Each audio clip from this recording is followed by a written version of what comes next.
All right, we live. Hey, what's up? What's up, everyone? Happy Friday afternoon.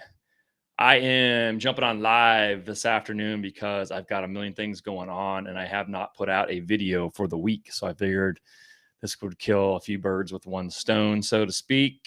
And I had a lot of messages of some sort, variety, or phone call variety or other about this topic, which we're going to talk about. Um, Becoming a general contractor, which is a good day to talk about it based on I probably had one of those weeks, shall we say, as a in the life of a general contractor. So since I hadn't put out any videos all week because of my crazy schedule and I need to get something out, um, I decided to jump on. So hopefully you guys, if you're out there and you saw this pop up, you can jump in, ask questions. I can talk a little bit until people jump in here, but I just wanted to get on and get a video going. I'll probably be here about 30-ish minutes or so, and then I got to skedaddle and get out of here. I got to get back to some other work, but yeah, life of a general contractor. Um, let's see. Well, excuse me. What can I talk about while we're sitting here waiting? It's it's not for everyone. um, it's not all you've seen on TV. Probably it's not everything it's cracked up to be. It is not for the faint of heart, and it is. It's a tiring job. It's exhausting, and people think that if you're a general contractor that you've got a tool belt on and you're building walls and you're setting tile and you're taping mud and drywall and so forth. And if you're actually a licensed general contractor and you're successful, you're doing none of those things at all. Um, you do have to have those skills. So you got to start from, started from the bottom. Now we here. You got to start at the bottom. So certainly, as people have asked me, especially recently, how to get into this business, I've told them go find a builder, and I say a smaller builder. There's, I guess, two ways to go, but go find a smaller builder. That's the direction I went, and just start learning all those skills. Everything he or she allows you to do: framing, drywall, tile. You'll learn the trades we call them as electrical. It's MEP trades, mechanical, electrical, and plumbing.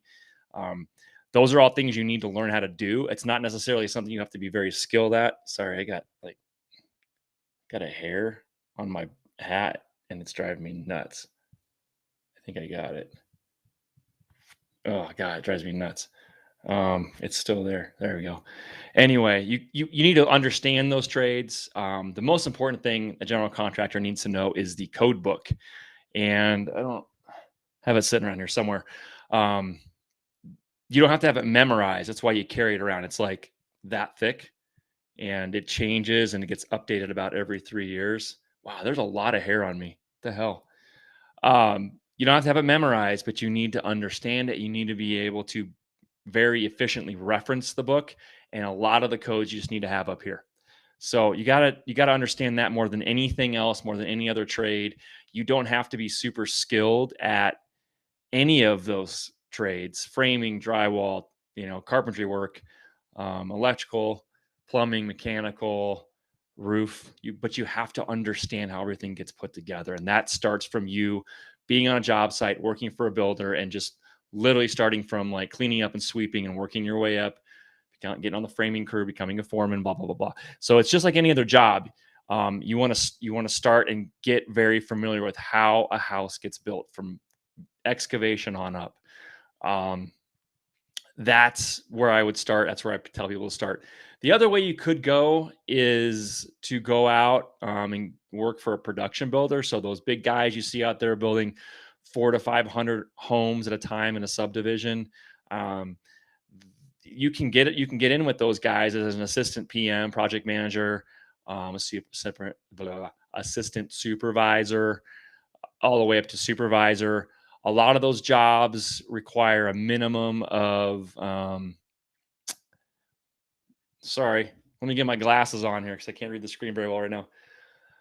JD, yeah, so you can go the other direction and You could get in there, but generally they require a high school diploma at the minimum.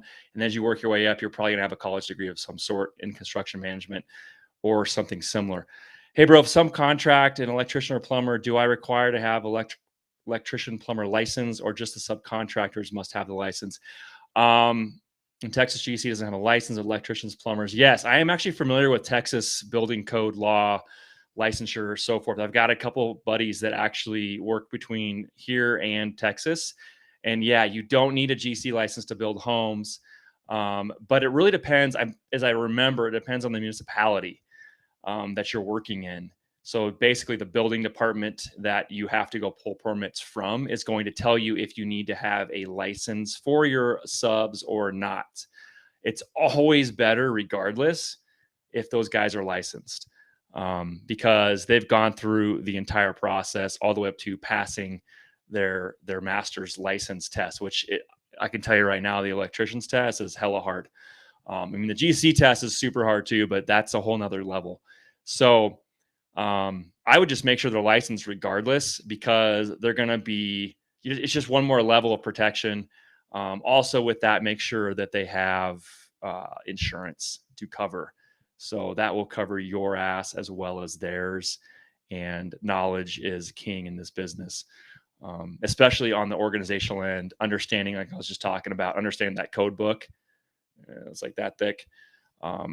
Even for plumbers, electricians, mechanical contractors, I would just make sure they're licensed regardless.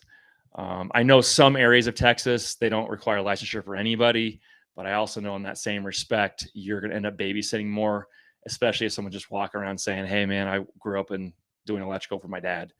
That doesn't necessarily mean they are up on the codes, especially as things really change quickly.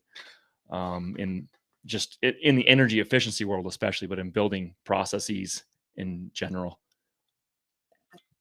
But good question. Yeah, Texas is an interesting cat. I get calls all the time for people that are looking for me to come down there and build. It sounds like it's kind of a hot mess at times. It's just too far away for me to go right now. But let me know if you need any references. I've got a few good dudes down there, including my main man, John Dawson. I don't remember. He's pretty close to Waco, but he's a phenomenal builder. I don't know if he's taking any more client work or not, but yeah, if you need any info, hit me up. You can just DM me here. Hold on a second. You just DM me on Instagram and I can get you that info if you want it. There's me on Insta. Yeah, but JD, thanks for stopping in. That's a good question. Are you building out there? Are you a GC right now out there? Or are you a developer? What do you do? Man, I'm thirsty today. It's stupid.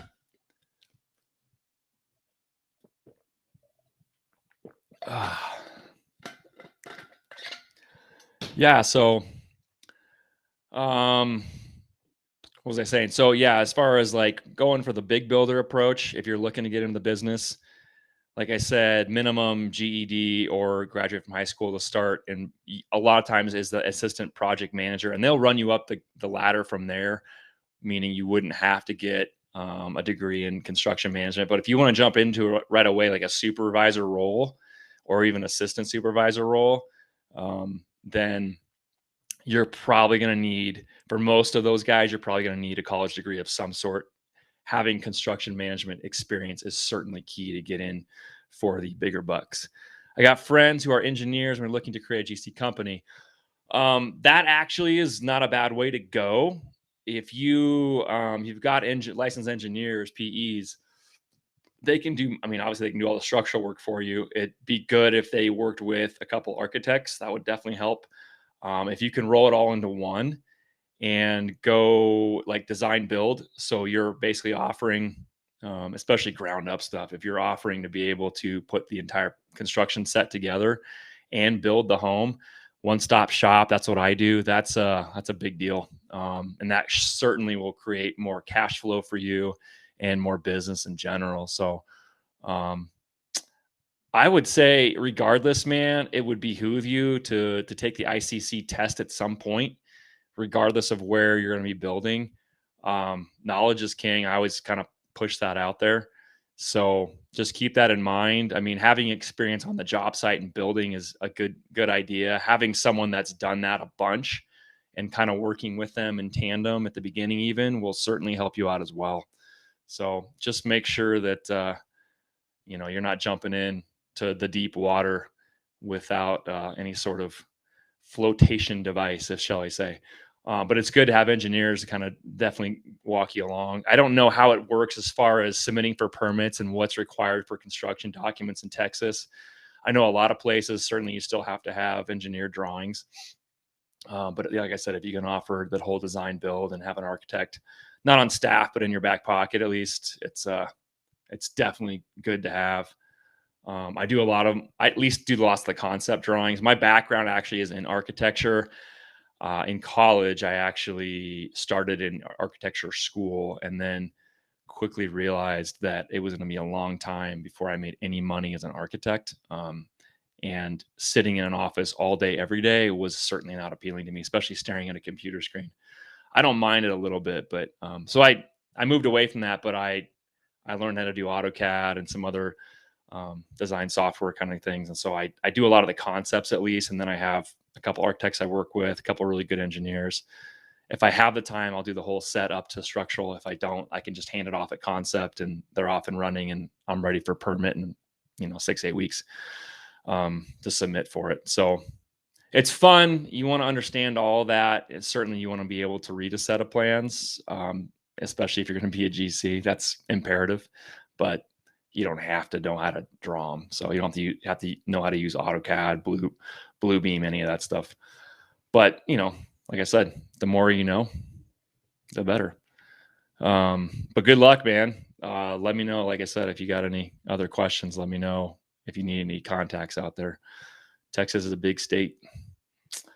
What else? What else in the world of general contracting? It's important to have phenomenal organizational skills. And you have to understand you're going to have long days.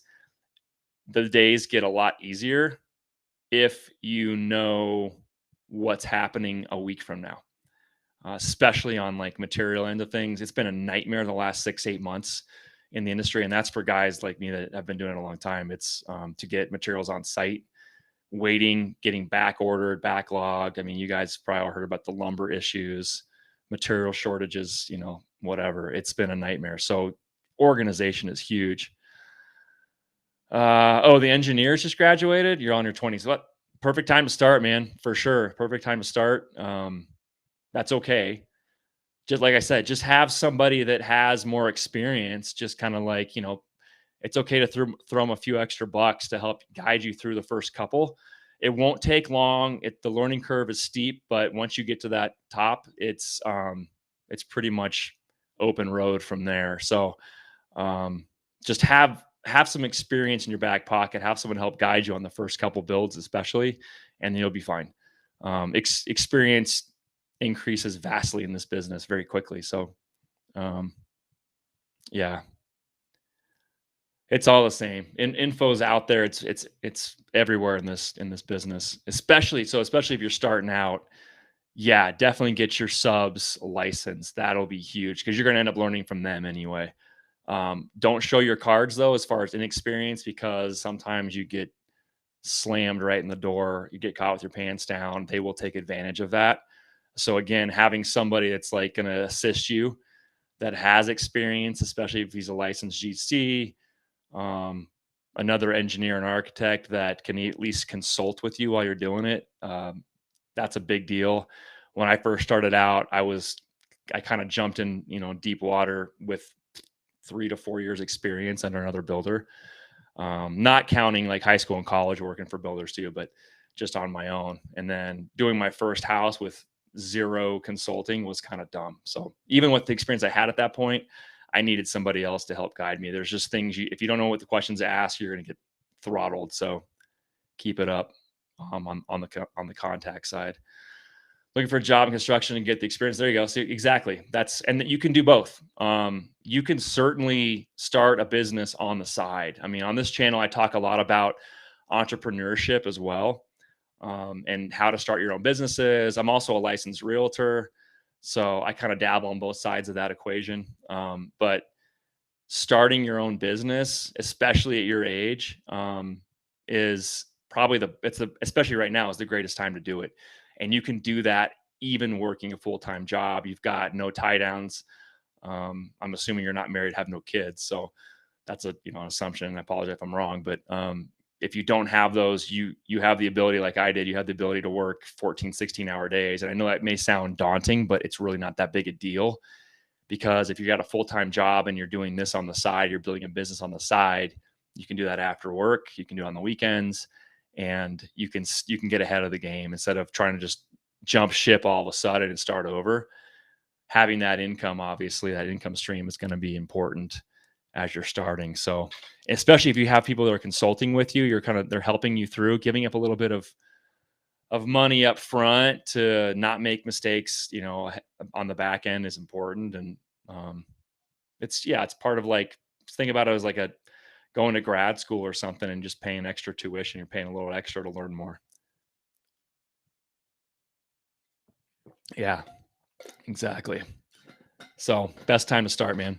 I ended up jumping ship at like 26, something like that. I think I was 26 when I went fully off on my own. So like 2.5, 3 years, 3 years after college, 4 years after college, something like that. I took an extra year in college because I changed majors too. But so yeah, I didn't have much experience at that point. I was working for a builder in high school and college, but after that, I kind of had 3 or 4 different jobs going on. I wasn't sure what I wanted to do, but full circle came back to architecture and building. So had I not been as stubborn, and I tell people this all the time, and just brought some of those people with me that had more experience, given up some more money on some of the profit margins, I would have been in much better shape. But everybody's got to learn somehow, and I was stubborn. I still am on some on some level, but yeah, important to have the experience for sure. But it's like I said, it's a great business to be in. You can expand and branch off with many different things, especially as you're working on your own full time. Get the right team in place, have the right people, motivation, organization, and patience. You got to have lots of patience. Building ground up is one thing, but if you get into like remodeling and working on, I did a lot of work on historical homes for a while. It's a lot of fun, but it's trying. It makes you think, and you got to stay patient, especially if you're working with clients. I'm at a point now where I'm kind of moving away from that, and I'm just going back to my roots, which is building spec homes and customs. I'm actually dabbling now into alternative construction because cost of construction is almost insurmountable. I mean, you can build, but the price at the end of that to sell it is crazy, crazy, crazy high.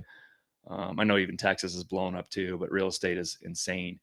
And in order to keep building on some level and add inventory, which is what we desperately need, you got to keep it at a certain price point for most people that are out there. And that's really difficult to do with the cost of construction these days. So I'm getting into things like modular construction, which is basically 70 to 80% of the build happens in a factory in another state where labor costs are lower, and lead time and overall timeline to build is about half to one third of the time. And if you can do that, you can keep your costs down even further. I've got like a multi-family I'm working on in the Denver area, and then I've got some second home kind of projects that we're moving into alternative construction on. Actually, one of them is going to be with shipping containers, so I'm super excited to do that because I've been wanting to do that or get into it for a few years now, and finally the stars align, shall we say, and I'm off and running. Um, but yeah, that's where we're at. What time is it? Okay, probably 10 more minutes. I got to be on here, and then I got to jump ship. And speaking of design stuff, I can actually, let's see if I can do this real quick. Got this is a rendering I'm working on for that container build I was talking about, and I can take myself out of here for a second. So this is just one of the renderings that I'm working on. This is the kind of the kitchen area. I've got got floating shelves that are going to run across these windows. Um, it's going to be, like I said, it's going to be the mountain. So I've got some faux beams running through here. We're trying to figure out right now material as far as colors and surfaces for some of the stuff that's in the kitchen itself. Let's see if I can pull up a floor plan on this one.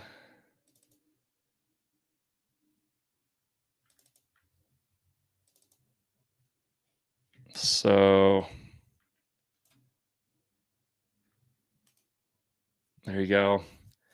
So let's see if I remember this. This is 3 containers.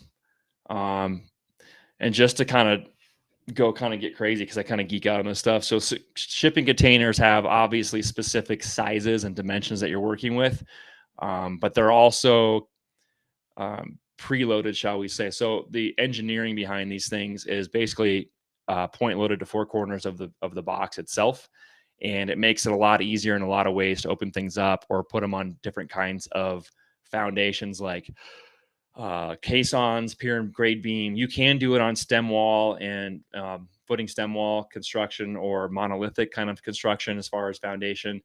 Um, Piers caissons is the best application for most areas because, like I was talking about, the point loading in the corners. You can open a lot of these things up and just weld them together. Um, and they go together super quick. But again, you're working with very specific dimensions. Generally, the big containers are 8 feet wide by 40 feet long, and that's outside to outside. So then you got to get into all of your normal construction. You got to have insulation. R value has to be met. Building envelope has to be to a certain standard per IRC, IECC, explanations. So you're doing framing, you're losing capacity either on the outside or the inside because of those things, and then ceiling height. So you got to think about all that stuff when you're building these things. This one in particular, I'm trying to use one wall of the first container so I don't have to cut this entire thing out. And that way I've got 2 containers right here that are welded together. And we'll have some sort of steel construction engineering that's going to go on because we're going to open up one full wall. And then location of windows is dictated by the ends because that's where the doors are. You can take those in and take those into consideration and frame in where you need to put stuff. But again, you've got to have it on each side of a container. So there's a little bit of thought that goes into these things. But again, at the same time, reduces cost immensely, reduces time immensely because you can do the same thing with modular. You can factor or pre-factor these into a warehouse somewhere and then bring them to site, set them on the infrastructure that's already been done. And you can get past your rough inspections and kind of blow and go at that point. So this one in particular is going to be the map. Though this is a floor plan. So this is my CAD program that I work in, but this is the kind of the concept floor plan that I'm working on for a 3-container cabin build, 2-bedroom, 1-bath, living space. It's called the Nook because I've actually got on both ends of this here and here, this wall and this wall bump out past the container because this is the edge of the container where the doors are. This is a bed here. This bumps out into a glass. These are all glass walls. And basically the concept here is you're sleeping outdoors. I know it's a little bit small to see, but if I close my window, I think my mic turns off. So it's kind of weird. But yeah, so this floor plan is with 3 containers, but these are outside. So it's all glass. Actually, let me see if I might have a rendering I can pull up real quick where you basically, here's a bump out. Make this big enough. So this is the area where that bed would pop out. And this is an older rendering. So these glass bump outs are actually on the side of the container now, but same idea. You're sleeping partially in this. And again, it's because this would be in an investment property, Airbnb up in the mountains somewhere. So you've got, you're going to have a lot that's going to have fantastic views, and it'll have the feeling of being outside while you're sleeping. Just kind of a draw anyway. That's kind of the idea. So that this part of it is going to be a little bit tricky because of type of glass, U values for the glass. Obviously, it's got to have, we got to combat this lack of insulation area throughout the rest of the container because we got to have a UA trade-off. Or basically what that means is I've got to meet certain criteria per the 2018 International Environmental Code Council, which you're going to learn about, JD, as you get into this stuff. Everybody's got to do something on some level, but that's kind of the idea with this one. This is one looking out kind of that way, and that's an older rendering. Let's see. And this is another rendering I just finished up. We're just kind of looking the other way. All glass basically on one side of this whole container with entry door here. A little bit of wood. This is when we were going to actually do a high shed roof. Gone away from that. The trick with these things really is, we'll turn this off, is really if you're using alternative construction in this way, so using containers, you can overbuild these things very, very quickly. And I say that with caution because you can do whatever you want with the containers, but if you overbuild them, so you're cutting a bunch of stuff out, you're framing on top of the container, you're going nuts with the roof, you're going nuts with, opening these entire things up and, adding a lot of steel, I-beam, whatever it is, your cost to build actually ends up being more than it would be to stick build the same thing. So you have to have an idea of what your cost to build is going to be stick built and then go back. For me, doing it this way, this is actually a third of the cost for the same concept if it was stick built on site. And again, because of some of the areas we'd be putting these, working in more remote areas becomes a little bit more difficult, especially getting my crews up there. If most of it can be done in a factory and then driven to the spot and then we do finish work there, it's way faster, easier, and just the concept based on where I'm going to be, i.e. more remote, is, especially with family, it's definitely much more appealing to everyone. And then we can actually build all year long because I'm actually out in Colorado. And so 6 months out of any year, we're going to be scooped up with some sort of weather. And so if we're starting, we get our caissons done before snow falls, then I can do the rest of this build in a factory and still bring it out to site in the middle of the winter and not have to worry about any sort of foundation issue with temperature variance, so forth. And then we have a fully insulated home we can work in the rest of the winter. So I don't have to worry about timelines nearly as much. That's another big draw to doing modular or alternative construction type of ideas. So anyway, that's one thing I'm working on. And speaking of which, I got to get back to it.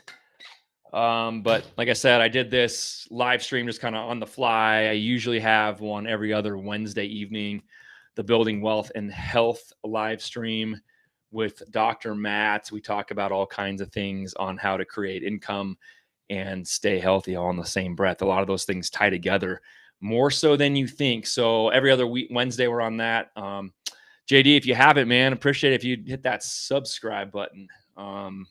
If you're interested, I got a lot of stuff in here with construction, home building, and then real estate as well. But it's all business oriented towards people like you who are entrepreneurs and looking to get into your own world of business. And every once in a while I'll pop on here with a random live stream. This is just one way for me to get an easy video out without having to put content together this week since I was so busy, and then try and get it uploaded by the end of the day. Hey man, I appreciate that. Hit that like button if you like the contents. Got any more questions?